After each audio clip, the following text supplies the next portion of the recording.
with Dan and Amy continues next on AM 560, The Answer. This hourly segment is brought to you by Retire Chicago. Tune in Saturday mornings at 8 to Retire Chicago with John McNamara of McNamara Capital. This is Chicago's Morning Answer with Dan Proft and Amy Jacobson on AM 560, The Answer.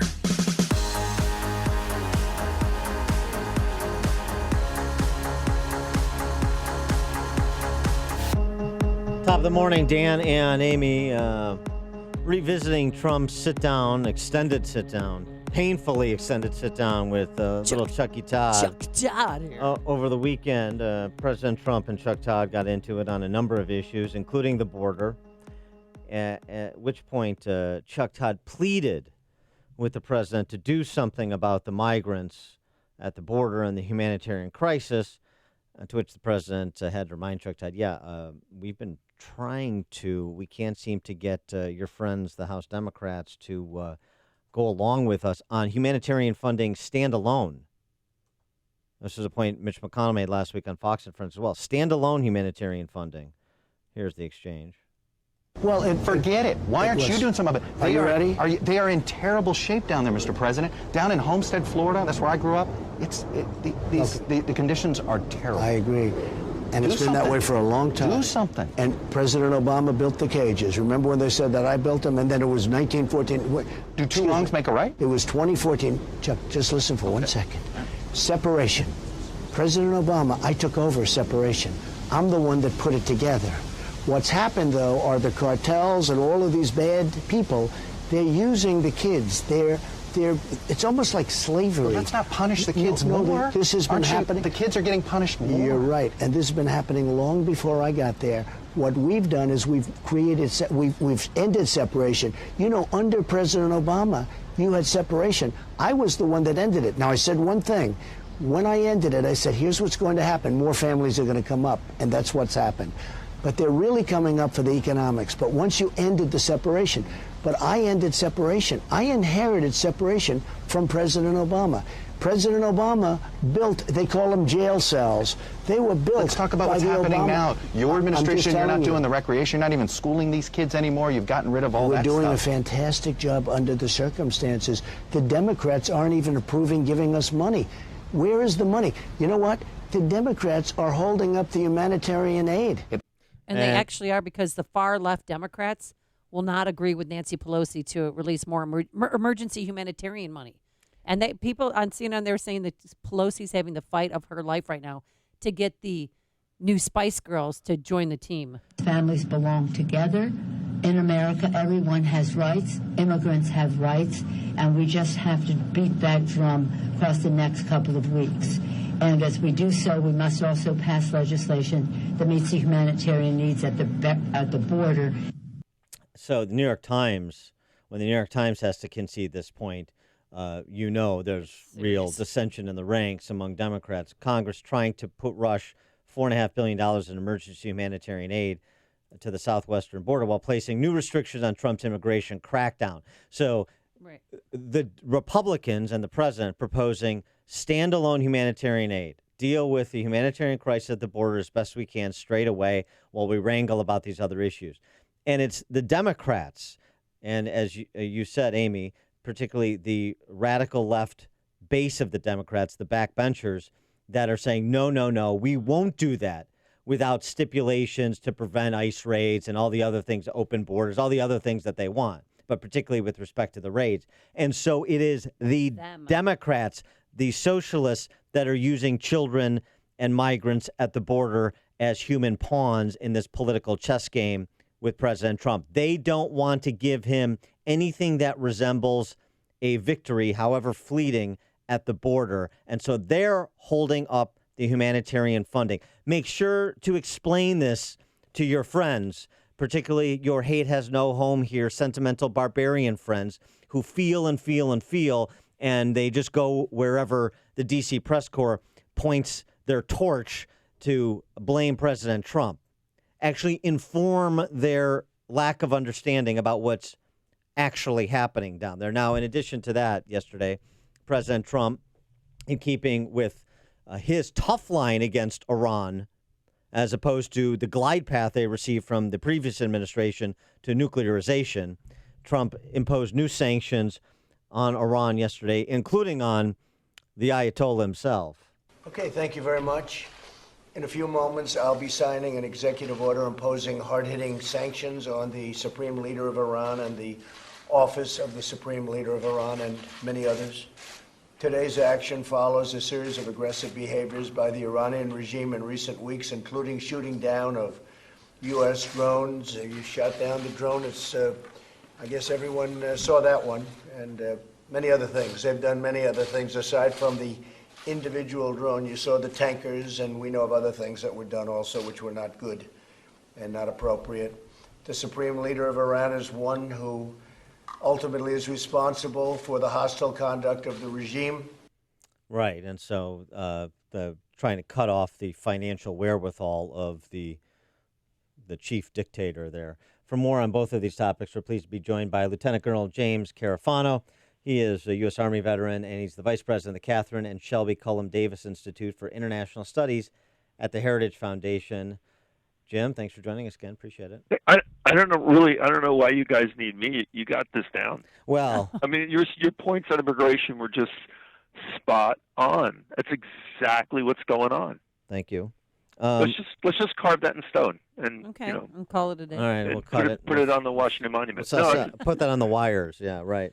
No, but I mean, but go ahead. Develop your view on the border and the president's approach, because of course the 2-year window when Republicans had control of the House, that closed on them, and that's ultimately the responsibility of the Republican Party, including the president.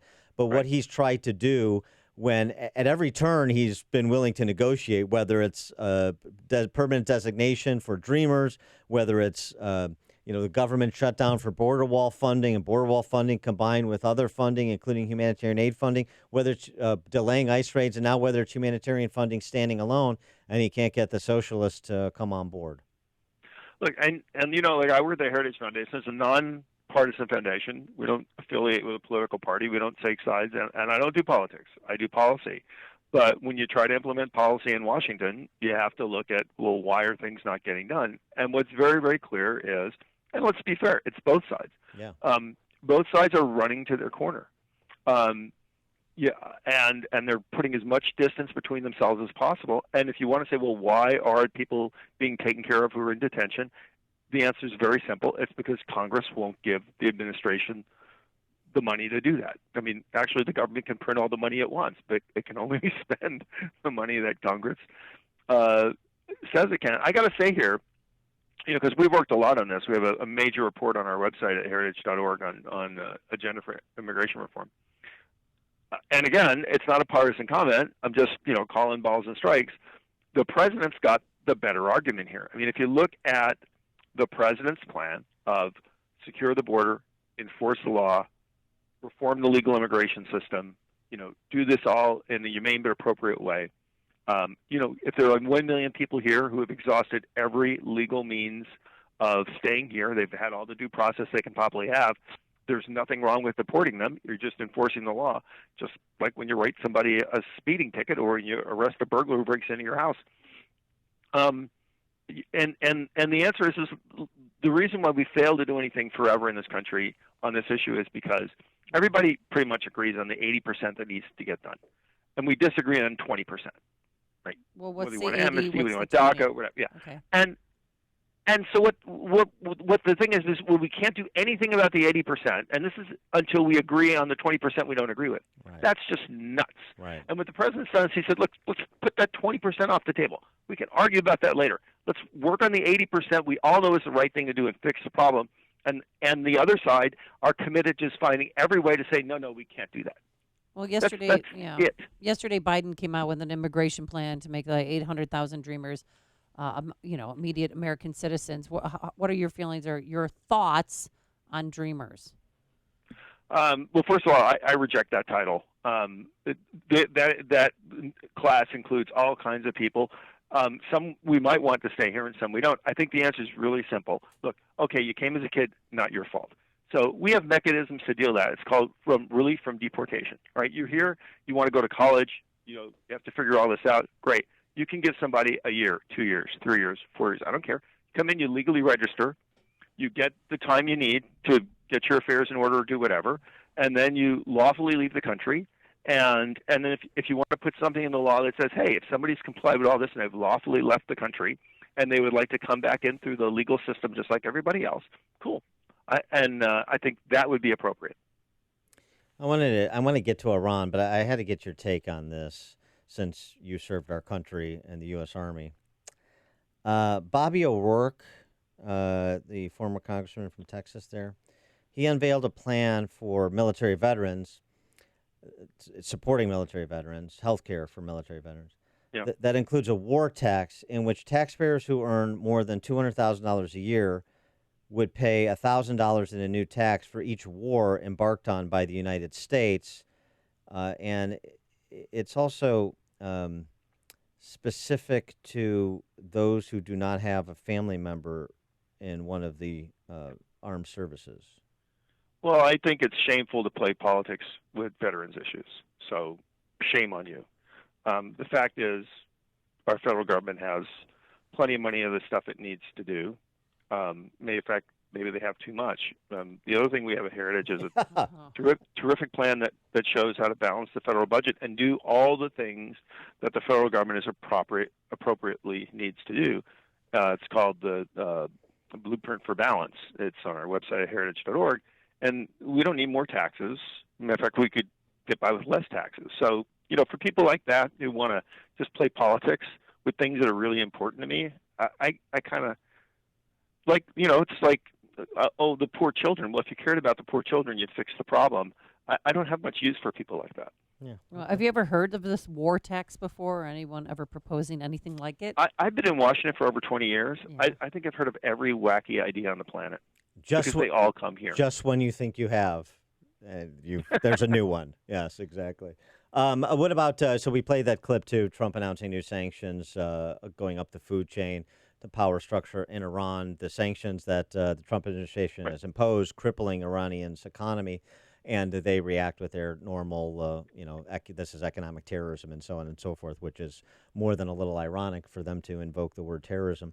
But your assessment of Trump's approach to Iran, from the attacks on those commercial carriers to the downing of the drone to yesterday. Well, you remember the game rock, paper, scissors? Oh, yeah. Yeah, I think that's what Trump's doing. And they shot down a drone and said, oh, my God, we should, bomb the entire country. I don't think that makes sense. It's not proportional. And it loses sight of what are we there for? We're not there to do a tit-for-tat punching duel with Iran. We're there to keep the waterways open. We can still do that. And indeed, our ability to do that's unaffected. And the international consensus condemning it is actually stronger. So I think what the president did was the smart thing, is be able to do the mission, which we can do, and punish the Iranians in a way that really they can't hit back. I mean, what are they going to do, sanction us? So I think the president's Iran policy has been spot on, and just listening to the literal yahoos, I got to find a way to make whatever Trump is doing bad, right, twist themselves, like in the Twister game, just trying to figure out something to complain about. I mean, it's like a bunch of Monday morning quarterbacks that didn't even bother to watch the game on Sunday. It's really pathetic, and the level of kind of ridiculous analysis that we've seen is just so unbelievable. There was a good piece, and we had him on the show yesterday, Michael Rubin in National Interest, suggesting that the Iranian regime is a lot weaker and perhaps in a much more precarious position in terms of its stability than a lot of outsiders may understand, than a lot of those in the West, including those inside the Beltway, may understand. Is that your view, too, that it's a little shaky there for the mullahs? I think that's true. Matter of fact, we just had one of our analysts in the region, and the message they brought back is all those bad things you heard about the Iranian economy, they're not true. The Iranian economy is actually in worse shape than that.